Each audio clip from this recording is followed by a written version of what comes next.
When you ask children and young people today about their dream job, you get different answers than you did a few years ago. I don't know what it was like for you.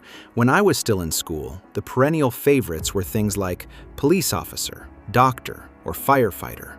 Today, things look different. Because in recent years, one job has become particularly prominent: influencer.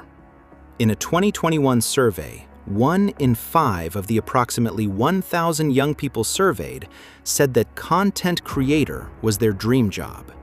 Other surveys and studies also show this trend, but what lies behind it is quite exciting. How do young people imagine life as a content creator to consider it the best possible job?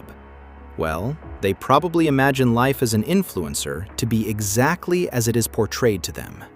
No regular working hours, being your own boss, long vacations, beautiful houses, brand name clothes, and cool products for free. And all of this seemingly without having to work hard for it. Honestly, I can hardly blame young people for wanting this career. However, there is also a dark side to being an influencer. Not only can only a handful of people really make money from it, but the job is also incredibly unstable. When you present yourself on the internet, you are not only your own boss, but also your own product. You can't control who watches you or how other people interact with you. Although influencers themselves have little connection to their viewers, the reverse is quite different. Followers like stories, they comment on posts, they buy products that are advertised, they may donate money. All of this is sometimes done to align themselves with the image of the influencer. But there are cases where this alignment is not enough. And there is one case that illustrates this particularly cruelly.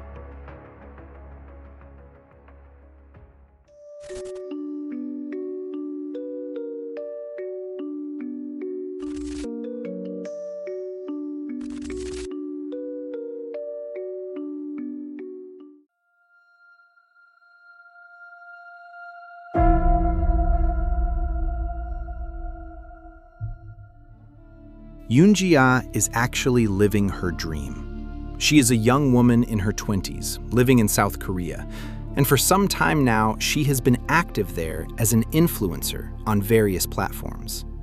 Yoon Ji-Ah comes across as authentic and approachable to her viewers. As a result, many people regularly watch her live streams. Yoon tries to see all her fans and connect with them as best she can. Things are going really well for the young woman, especially on TikTok. She has more than 300,000 followers there. During the streams, viewers can send her digital gifts. This is how Yoon earns her money, and her viewers get her attention in return. In addition, donors are sorted into a ranking list. This creates a little competition within the community, which benefits the influencer. Yoon Ji-Ah actually wants to become an actress one day, and a little help in the form of online fame certainly doesn't hurt. And Yoon Ji-Ah's success proves her right. After all, several 100,000 people are already interested in her online. And things seem to be going from strength to strength for the young woman. She has even had management since May 2025. The CEO of an IT company has agreed to support her and help her increase her visibility. He is known for taking smaller creators under his wing and supporting them financially. When they eventually make their big breakthrough, he profits as an investor. So this is a huge opportunity for Yoon Ji-Ah. But to increase her visibility, she has to keep delivering new content. On September 11th, 2025, she is sitting in front of her cell phone again. She is currently on Yeongjong-do Island in the Yellow Sea. The island is located just off the coast of the city of Incheon. After Seoul and Busan, it is the third largest city in South Korea. Yeongjong-do must be incredibly beautiful. On one side, you have the big city right across the bay, and on the other, there is a beautiful sandy beach with small dunes. Around the bay, you can see the green hills and mountains that surround the island. This is where Ji-Ah starts her last live stream on September 11th. In a dreamlike setting, she chats a little with the viewers in the chat. She spends the afternoon streaming before saying goodbye at around 3 p.m. She ends the live stream and closes the TikTok app. Ji-Ah's father has also been watching to support his daughter. After the live stream, he sends her a message with feedback. But his daughter will never personally respond to this message. A few hours after her last stream, Yoon Ji-Ah will die.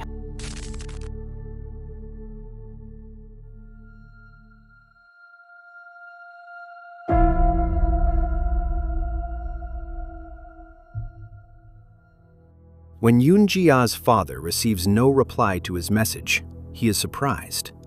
It takes a full 7 hours before he finally receives a brief reply late in the evening.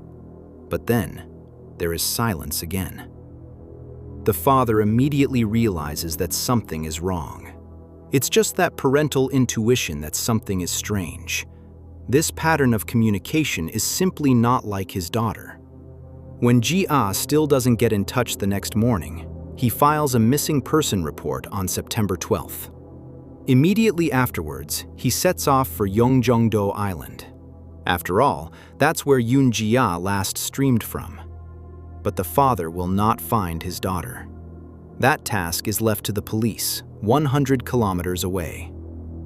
Muju is a small town on the South Korean mainland. It is a few hours' drive from the island where Ji-Ah started her last live stream. The young woman has no connection to this place, yet she is found dead here. Her body is discovered on the evening of September 12th on a hill on the outskirts of Muju. Hikers saw the lifeless young woman in the grass. The autopsy reveals that the cause of death was violence to the neck. In addition, Yoon Ji-Ah's body shows several hematomas. She has several injuries, especially on her face. Whoever did this must have been very angry with the young woman to act with such aggression. But the police are already closer to the perpetrator than it seems. After the missing person report was filed in the afternoon, the police were able to secure footage from surveillance cameras. It comes from Yeongjongdo, where Ji-Ah was last seen and streamed. And this footage shows quite clearly what must have happened to Yoon Ji-Ah. The images were taken about half an hour after the end of her last live stream. They show Yoon Ji-Ah standing in front of her car. But then, she is grabbed by a man and dragged into the car. Witnesses report seeing the car door open again. It was Ji-Ah trying to free herself, but the young woman was dragged back into the car. Then, the car drove away. Also on September 11th, but a little earlier, Ji-Ah was filmed with this man. The scene captured on surveillance video is quite strange. You can see the man kneeling in front of Ji-Ah. He seems to be begging her for something. Witnesses report an argument. This man is now, of course, the prime suspect, and the police are able to find out who the man is relatively quickly. He is a man referred to in the media only as Choi. He spent the whole day on Yeongjongdo, and the police believe he is the man who kidnapped and subsequently murdered her. Now the police need to find out where Choi is, and that is not so easy at first. Assuming that he was the perpetrator, his starting point was Yeongjongdo Island. At some point, he must have arrived at Muju Hill, where the body was found. It takes at least 3 hours to drive between the two locations. It is not easy to retrace the route he took. Piece by piece, the police are able to reconstruct that he drove Ji-Ah's car along the west coast of South Korea. However, he did not stick to the main route. On the journey from the island to Muju, he stopped a total of 8 times. The officers quickly conclude that this was done with the full intention of leading the police astray. However, he apparently ran out of steam towards the end of his journey. The police were able to catch him nearby. Or rather, they had already caught him the year before.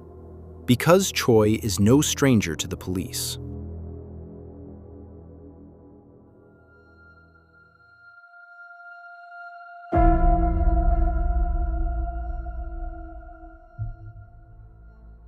Just 12 hours after Yoon Ji-Ah was found, her alleged murderer was arrested, and only 50 meters away from her. Witnesses had previously seen him in the area with a suitcase. Investigators suspect that he used this suitcase to transport the body. Che is well known in the social media bubble that Ji-Ah was part of. On platforms such as TikTok, he goes by the name Blackhead. He is not an influencer himself, but regularly supports various creators. Blackhead regularly tops the donation lists of various female influencers, including Ji-Ah.